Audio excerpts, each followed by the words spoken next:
కాంగ్రెస్ ప్రభుత్వంపై మాజీ మంత్రి హరీష్ రావు నిప్పులు చెరిగారు. క్యాతనపల్లిలో కాంగ్రెస్ అప్రజాస్వామిక అహంకార చర్యలను అడ్డుకున్నందుకు బాల్కా సుమన్ను అరెస్ట్ చేసి నిర్బంధించడాన్ని ఆయన తీవ్రంగా ఖండించారు.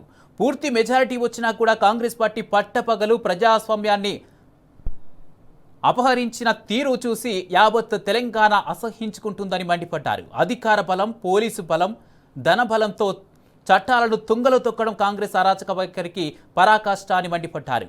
రాష్ట్రమంతా కాంగ్రెస్ మార్కు గూండాగిరి రాజ్యమెలుతుందని హరీష్ రావు ఫైర్ అయ్యారు. మున్సిపల్ ఎన్నికల వేళ కాంగ్రెస్ మురుగు రాజకీయాల వాసన కమ్ముకున్నదన్నారు. హంగ్ వచ్చిన చోటల్లా ప్రతిపక్ష నాయకులను సంత బేరం చేస్తూ కిడ్నాపులకు తెగబడుతూ ప్రజా తీర్పును కాలరాస్తున్న తీరుకు నిదర్శనాలు ఎన్నో అని హరీష్ రావు గుర్తు చేశారు.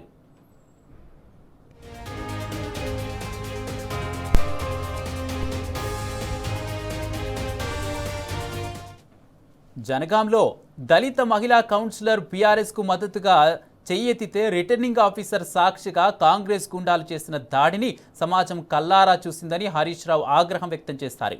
తమ కళ్ళెదుట ఒక దళిత మహిళా నాయకురాలిపై కాంగ్రెస్ నాయకులు దాడికి తెగబడితే అధికారులు, పోలీసులు కళ్ళప్పగించి చోద్యం చూశారే తప్ప అడ్డుకోలేదన్నారు. తక్షణం రక్షణ కల్పించకపోగా నిస్సిగ్గుగా కాంగ్రెస్ గుండాలకు కొమ్ము కాయడం కాంగ్రెస్ పాలనలో ప్రజాస్వామ్య వ్యవస్థలు పతనమైపోతున్న తీరుకు నిదర్శనమన్నారు. ఒక్క క్యాతనపల్లె కాదు, తొర్రూరు, జనగాం, ఇబ్రహీంపట్నం, జహీరాబాద్ సహా హంగొచ్చిన ప్రతి చోట ప్రజా తీర్పును గౌరవించుకుంటూ చైర్మన్ పీఠాలను అడ్డుదారుల్లో దక్కించుకుంటున్నారని తెలిపారు.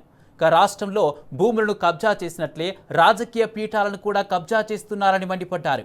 బాల్కా సుమన్ను బేషరతుగా విడుదల చేయాలని, ప్రజాస్వామిక వాతావరణంలో క్యాతనపల్లి చైర్మన్ ఎన్నిక జరిగేలా బాధ్యత వహించాలని ఎన్నికల కమిషన్ను హరీష్ రావు డిమాండ్ చేశారు.